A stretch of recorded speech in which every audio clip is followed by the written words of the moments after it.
wanted to ask you beforehand, we were discussing porn and how porn affects a lot of guys. My argument is that a lot of these guys are self-medicating their low testosterone, low dopamine with the porn. It's the chicken or the egg thing. If you're getting side effects on your protocol, increase injection frequency. One of the things that I think is important for men is understanding that if you live long enough, your prostate's going to get big.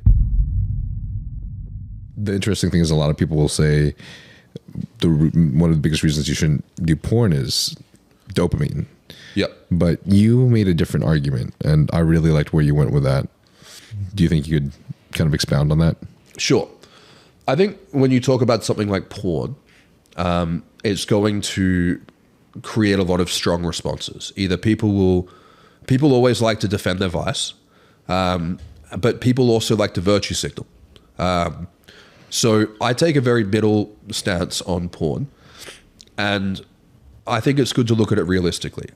The idea that watching porn and masturbating to porn can produce an amphetamine-like dopamine surge in your brain is ludicrous.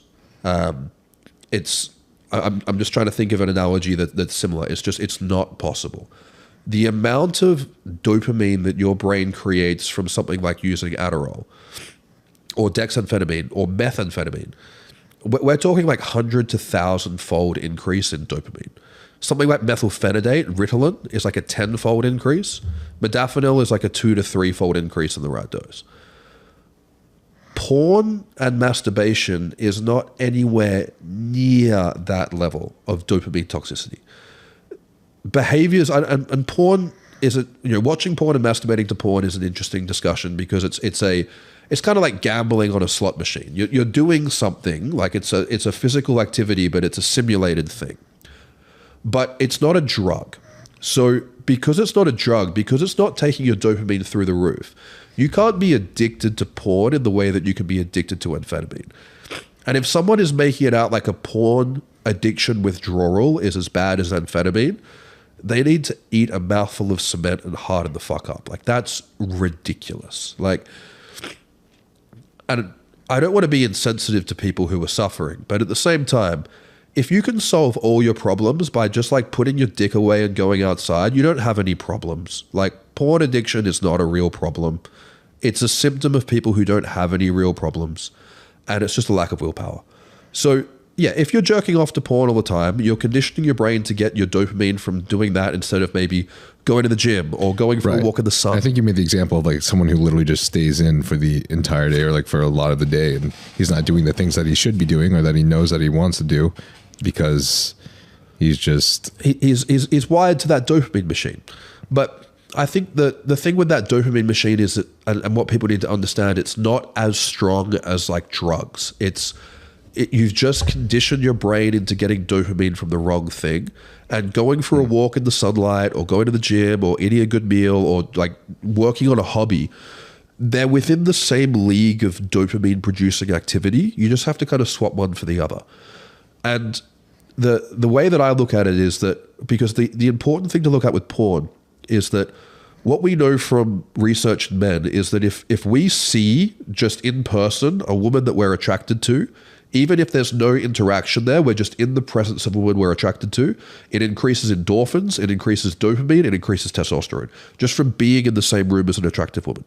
So my argument is that a lot of these guys are self-medicating their low testosterone, low dopamine with the porn. It's the chicken or the egg thing. Gotcha. And I think that a lot of the time guys get a boost when they watch porn. Maybe, that boost goes away when they have an orgasm and they get the prolactin spike. But I think being around attractive women is something that gets guys going. It has for a long time. Aaron Clarey says that attractive women are the fuel that drives capitalism. Which is fucking true. It's fucking. I can see why it's all falling apart over here compared to Eastern Europe. So when we're looking at something like habitual behavior, which is what porn addiction is, it's that men have just become habituated to the wrong thing, and it's a very easy thing to become habituated towards if you've got that lower testosterone that we were talking about before. Because now if you're more sensitive to stress and you've got less dopaminergic activity, then getting your satisfaction from looking at porn and getting a woman through the screen, yeah, it's not as good as the real thing, but there's a lot less vulnerability. There's a lot less of a threat here. There's a lot less of something that could go wrong. And I think that when you've got that lower testosterone state, that's a lot more appealing because there's a lot less risk. So you're going, okay, well, the reward's not as good, but the risk is non-existent. If you're in a high stress, low energy, low testosterone state, that's a good deal. So the problem is if you keep making that deal and you never have that process of pushing outside your comfort zone and going and forming the real relationships, that's when you can get into your 30s and 40s and go, oh, I don't have anything to show for this. And now the point that I've gotten to is depressing. And I think that's one of the issues that comes with that. Awesome. Thanks. That was great. Let's just do some of the questions for the Q&A real quick and then we'll close up. Yeah, sure. Mick the Great asks, how to deal with acne from test? So, Mick the Great, firstly, ideally get it from a pharmacy. That's probably going to be the number one thing because it's all the other crap that you're injecting that's not testosterone that is more likely. Like the worst acne I have ever seen in my entire career has never been from a pharmaceutically prescribed testosterone product. So getting a cleaner source, ideally from a pharmacy, injecting it 2 to 3 times a week, more frequent injections, lowering the dose if needed. They're the big ones, but it's going to be the purity of the product. And one of the important ones, if you're getting it prescribed, is checking the carrier oil because some guys will have an immunogenic reaction to a carrier oil that you inject just like you would from diet. So if you can get like an MCT-based testosterone that's from a pharmacy and you're injecting that 2 to 3 times a week, that's not going to cause acne. Okay, awesome. If you've just started TRT, it is completely normal to feel overwhelmed and confused. There's a lot of new territory to cover, and there is a lot of conflicting information. I wrote TRT 101 so that you can have everything that you need to know in an instruction manual in one place that you can refer back to, that you can have all the questions answered before they even come up. TRT 101 is my best practice approach for TRT from start to finish, and it contains everything that you need to avoid all the challenges and pitfalls that I've seen come up in my clients over the last 5 years. You can check it out via the link below. Do you see any difference between 3 times a week, 4 times a week, and everyday injections? Yeah, I think typically when we look at injections, we look at 2 times a week, 3 times a week, and then daily. Yep. I don't do every other day because it's just an annoying way of doing 3 times a week with an extra half injection per week. It's just annoying. Going from 2 injections a week to 3 injections a week can be a game changer. I've seen labs where on 150 milligrams of testosterone split twice a week, the levels literally halved between Monday and Thursday. So people think, oh, if you're doing it twice a week, it's keeping it super stable. Not for a lot of guys. Yeah. It can just be reducing that wave. So twice a week to 3 times a week, I have seen that be a game changer to the point that if someone comes to me and they go, I want to start on an optimal TRT protocol, I'm just going in 3 times a week from the get-go. Okay. Only if you want to be really lazy and you can get away with it, I think you should go twice a week. Going beyond that, like going from 2 to 3 injections a week, 1 extra injection a week, game changer. Going from 3 injections a week to 7 injections a week, so now 4 extra shots on top. Given the half-life so long, I think diminishing return sets in then. But if someone's troubleshooting, if someone's overweight, if someone's got liver issues, if someone's getting their health together or they're taking a larger dose, that's the other thing as well. Like, I mean, I'm not really in the cycling space, but the more you're taking, the more often you should be pitting. Like, because if the total androgenic load is higher, stability is going to be your best friend. The more you're taking, the more stable you want it to be. I feel like I can agree with that as well. Yeah. I know it's annoying, but I have injected every single day and it's always really helped. Yep. With just an assortment of side effects. If I was going to do higher doses myself, I would only do it daily. And I'd just be like, yeah, it's inconvenient, but then stop taking a steroid cycle when you get over it. Like, yeah. Simple. Just saying to the other bodybuilders out there, though, I'm sure that injecting 3 times a week will still be a really good option as well. That's what most top coaches will, tell you to do. Yeah, and I used to sell mobile phones when I was at university, and when someone came in with a problem, the first thing we'd say is, have you turned it off and turned it back on again? Because that, back when you used to be able to take the batteries out of a phone, that used to fix most issues. Injection frequency is the same. If your phone's working fine, you don't have to restart it all the time. But if your phone's not working, the first thing you do is turn it off, turn it back on. If you're getting side effects on your protocol, increase injection frequency. Then start to troubleshoot other issues, because that's the easiest thing you can do. It's going to be beneficial across the board, and it solves the majority of problems. It's just an injection frequency thing. If you increase the injection frequency and then you've still got issues, then now we start to unpack stuff. But I think that should be if it ain't broke, don't fix it, for sure. But if you're troubleshooting, that's where you start. Cool. Ben S47 asks, is Dave still using testosterone cream instead of injections? I guess he's talking about... Yeah. So I started cream in January because it's just easier to get it in Lithuania. That's nice. Purely why. I had previously done 6 months of cream. I did injections for 8 years. I'd previously done 6 months of cream, but it just didn't work for me in the past. So I've been on cream. Previously, I was on 250 a week of tests, split into 3 shots. Now I'm on 200 milligrams a day of cream. So 2 clicks in the morning, 2 clicks at night. Levels are exactly the same. I feel exactly the same, except I don't have to stab myself, but I have to rub cream on my balls twice a day. Literally no difference whatsoever subjectively in how I feel. If I went back to Australia, I'd go back to injections.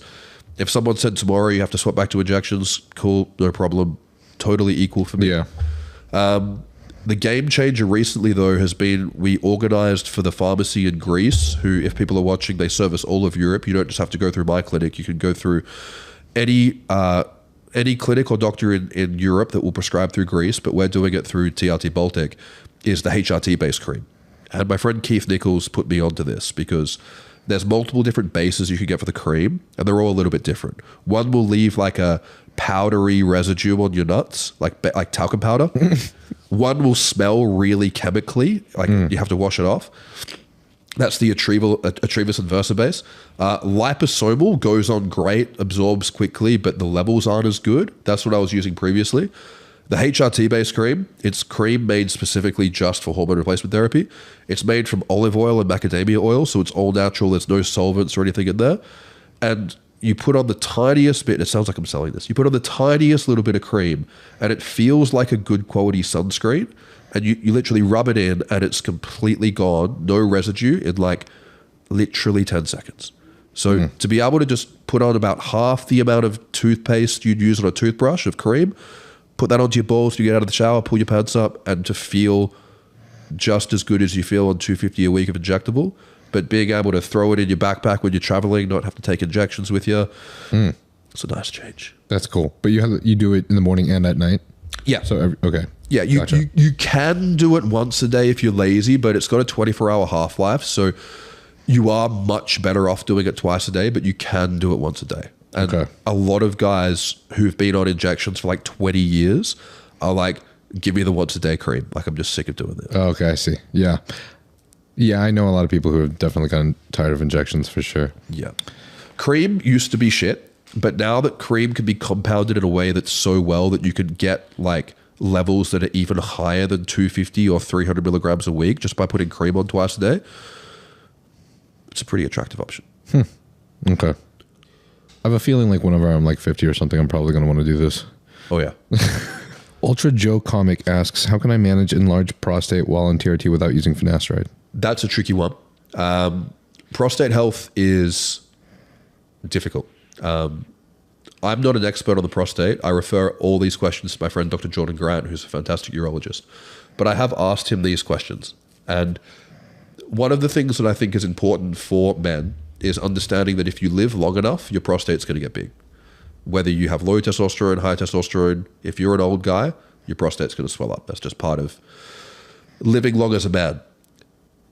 The thing for the prostate, though, is that androgen receptors saturate at hypergonadal levels of the prostate. So whether you take 50 milligrams of testosterone or 5 grams of testosterone, the activity of the androgen in the prostate is going to be the same. The difference is if you're using other compounds. They come in and bind with the androgen receptor in the prostate, and that produces different effects. So my number one recommendation is to only use bioidentical testosterone. So not be using any of the other anabolics if his prostate is of concern. And the second thing is you want to actually go and find out that your prostate is what you think is problematic. I've met so many guys who are like, I've got prostate issues, got prostate issues, got prostate issues. They had pelvic floor issues. They had issues with their psoas muscles. They had issues with anxiety causing issues with their bladder. So you really want to make sure that your prostate's actually enlarged. You can get it scanned. You don't have to get a finger up your ass to work that out. You can get it scanned. And find out that that's what the problem is. But I found that the best thing to support prostate health from everyone who I've spoken to is just good diet, lifestyle, and keep stress low. So if you're on TRT and it's already enlarged, keep your injection frequency as often as you'll possibly be willing to do. Use supplements like melatonin, sleep well, don't take on too much stress, keep your body fat nice and lean, don't drink alcohol, don't smoke cigarettes, live a healthy, clean lifestyle. That's the best thing you could do for it. Awesome. People say that people are taking too much melatonin. They're not taking enough melatonin. Some people are still very sensitive to it and they do best with like 1 milligram to 3 milligrams. That's cool. But all the really good research that we've got on melatonin as like a health promoting agent is in the doses of 20 milligrams. Jeez. The ultimate expert to testosterone, TRT, and sexual health, from issue resolution to optimization, Dave Lee.